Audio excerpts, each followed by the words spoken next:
मैं सुमित शर्मा आप सभी लोगों को अपने चैनल लॉ नॉलेज में स्वागत करता हूं। आज हम लोग भारतीय संविधान की अनुसूचियां पढ़ेंगे जो कि सिविल जज, एमपीपीएससी, एपीओ, एसएससी अन्य प्रतियोगिता परीक्षाओं में अनुसूचियों से प्रश्न पूछे जाते हैं। जैसा कि हम जानते हैं कि भारतीय संविधान जब बना था तो उसमें 8 अनुसूचियाँ थी, बाद में 12 अनुसूचियाँ हो गई हैं। पहली अनुसूची, राज्य, संघ राज्य क्षेत्र, the states, the union territories. दूसरी अनुसूची में वेतन के बारे में, सैलरी या वेतन के बारे में। तीसरी अनुसूची शपथ या प्रतिज्ञान के बारे में, ओथ के बारे में। चौथी अनुसूची राज्यसभा में स्थानों का आवंटन, location of seats in the council of states. जैसा कि हम जानते हैं 2 सदन है, राज्यसभा और लोकसभा। तो राज्यसभा जो है स्थायी सदन होता है।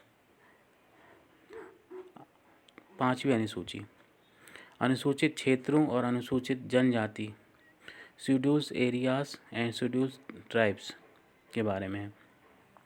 छठवीं अनुसूची, इसमें असम, मेघालय, त्रिपुरा और मिजोरम राज्य के बारे में है। सातवीं अनुसूची वेरी इंपॉर्टेंट है। सातवीं अनुसूची में 3 सूचियां हैं, संघ सूची, राज्य सूची, समवर्ती सूची, union list, state list, concurrent list. संघ सूची में जो विषय दिए गए हैं उसमें केंद्र सरकार कानून बना सकती है। राज्य सूची में जो विषय दिए हैं उसमें राज्य सरकार कानून बनाएगी।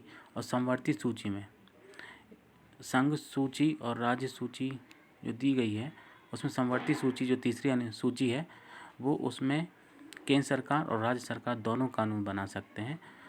लेकिन अगर दोनों संघ और राज्य में कोई विवाद होता है तो केंद्र सरकार का कानून मान्य होगा। आठवीं अनुसूची, पहले 18 भाषाएं थी, अब 22 भाषाएं हो गई हैं। आठवीं अनुसूची में भाषा के संबंध में है। ये भी पूछा जाता है कि वर्तमान में कितनी भाषाएं हैं, तो 22 भाषाएं हैं। कौन कौन सी है? बोडो, मैथिली, संथाली और डोगरी। इसको याद करने के लिए हम लोग बोडो मास भी कह सकते हैं। बो से हो गया बोडो और डो से हो गया डोगरी और मैथिली, संथाली। तो वर्तमान में 22 भाषाएं हैं।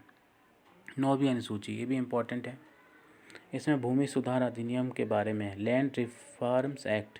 ये बाद में जोड़ी गई थी अनुसूची, पहले संविधान संशोधन के द्वारा ये अनुसूची जोड़ी गई। 9वीं अनुसूची। 10वीं अनुसूची, ये अनुसूची 52वें संविधान संशोधन के द्वारा जोड़ी गई। 10वीं से इसमें दल परिवर्तन के बारे में है। दा से 10वीं हो गया, दा से दल परिवर्तन।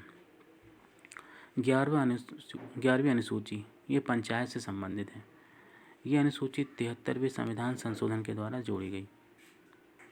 इसको याद रखने के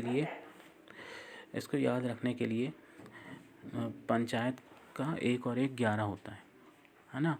तो जहाँ 2 लोग मिलते हैं तो वहाँ पंचायत होती है। 12वीं अनुसूची, ये 74वें संविधान संशोधन के द्वारा जोड़ी गई। इसमें नगर पालिका के संबंध में उपबंध किए गए हैं।